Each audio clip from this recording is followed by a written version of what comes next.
So, we've been to Italy again. Third time this year actually. Not bragging, it's just that, well, we don't live that far away from Italy and, you know, it's a beautiful place. And so we just kind of go there whenever we have a chance to. However, this time around it was slightly different because we were going into Italy from a different direction, since I had to go on a business trip to the very southeast of Germany, right next to the Austrian border.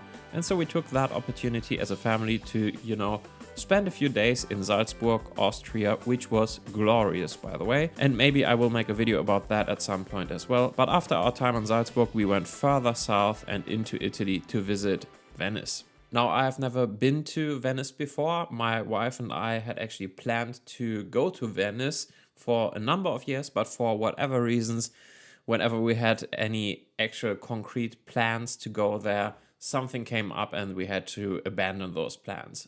Well, not this time around, and so we actually got to spend 3 short days in Venice before moving on to our next destination, which was Lake Como. So yeah, Venice. Well, truth be told, I honestly didn't expect a whole lot out of the city. I mean, for most people, I guess Venice has that sort of glamorous image of being an old town, seaside, super nostalgic, romantic, full of insane architecture and history to explore, and that offers opportunities to take great photos everywhere, and that will leave you with, you know, memories for days. In my experience, though, many famous tourist destinations are sort of overrated because they are completely overcrowded, full of tourists, dirty, inauthentic, and full of people who sort of want to scam you out of your money or whatever belongings you have with you. And truth be told, that is sort of what I expected Venice to be like as well. And so, were my expectations met?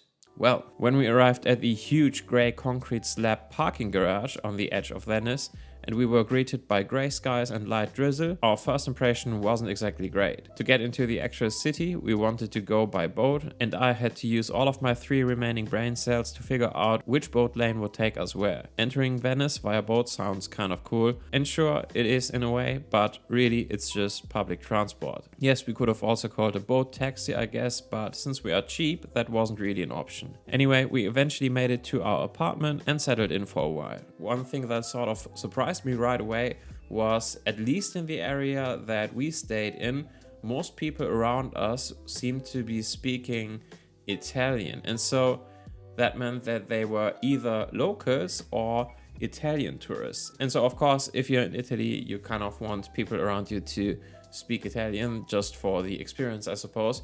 But more importantly, if you have Italians around, and especially if it's an area where there are mostly locals, there is, in my experience, a much higher chance that you will be able to find some of those really great Italian restaurants that we love so much. And you know, hope isn't exactly something that I feel all too often in life, but with this prospect of some decent pasta on the horizon, I thought maybe this trip might not be such a huge disappointment after all. However, one thing that certainly wasn't working in our favor was the weather. With just 20 to 30 minutes between heavy downpours, the conditions were simply not all that inviting to roam around, shoot photos and explore. Add to that the equally fast-changing mood of our 1.5-year-old, and we were sort of unsure where to go and what to do with ourselves. And so, being the hungry hippos that we are, we decided to find the next best restaurant on Google Maps with halfway decent looking food and go there. And that's exactly what we did, and my god, we were not disappointed. It was glorious. Yes, we had to order all courses at the same time, because when you go to a restaurant with a small child, you just don't have the luxury to really enjoy your food, but at least it was delicious and we absolutely had a wonderful time there. And so, since we are simple people, Venice had at that point already sort of taken us over. Now, after dinner, my wife wanted to head back to the apartment and just relax with our little boy. And that gave me the unique opportunity to just roam around the streets during blue hour for a while. And so I just took my camera and headed out to take some photos.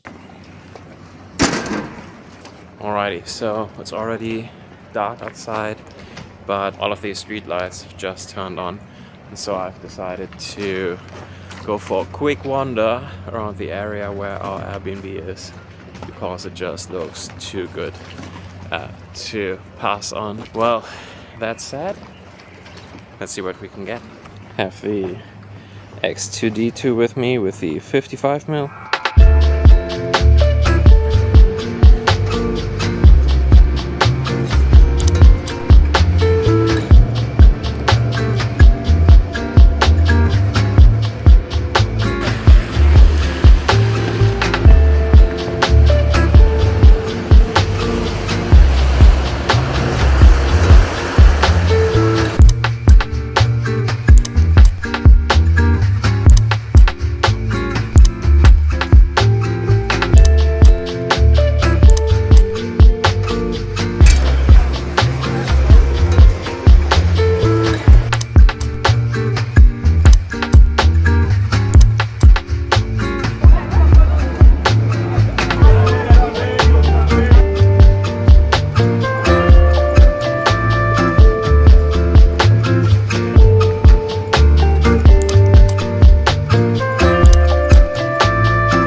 Was genuinely amazing.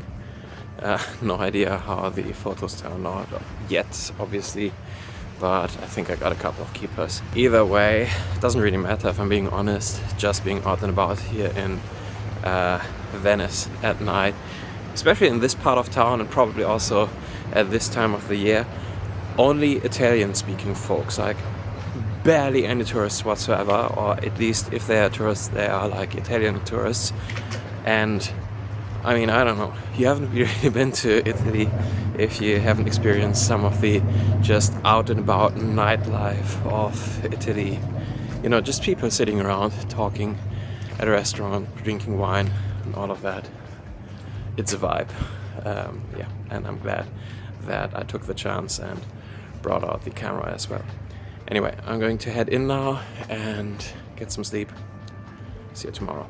Over the next few days then, we did of course also go to the actual city center and visited some of the more famous landmarks that Venice has to offer, and it was for the most part exactly what I expected it to be, which, despite the great heritage sites and history, is not meant as a compliment in this case. However, admittedly, even despite being an overrun tourist-infested hellscape in some areas, Venice still had an undeniable charm to it. As soon as you wander away from the huge open plazas, you can lose yourself in small little side streets, and the further you go away from the center, the less crowded it gets. And in that way, Venice has a very unique way to invite you to just roam around and lose yourself in those narrow side streets between old houses, because ever so often you go around the next corner and find something beautiful and mesmerizing. Now, as much as I would like to go through every little detail of what we experienced in Venice in an hour-long video, I honestly just don't have the time right now to make such a video. And also, there's probably nobody out there who would want to watch that. And so I guess all I can do really is tell you that we actually genuinely had a great time. Yes, the weather was sort of terrible for the most part, but that's just how it is sometimes. It was a good opportunity to test the weather resistance of some of my cameras and also made for some good moody images. And we did get a few hours of sunshine here and there as well. But more importantly, Venice turned out to actually be a place that is 100% worth visiting. And not just so that you can say that you've been there and check it off from your bucket list, but rather a place that's genuinely worth visiting and that you want to spend more time in. I know for sure that we will be going back to Venice at some point, because it really feels like we've barely scratched the surface of everything that there is to see and to experience.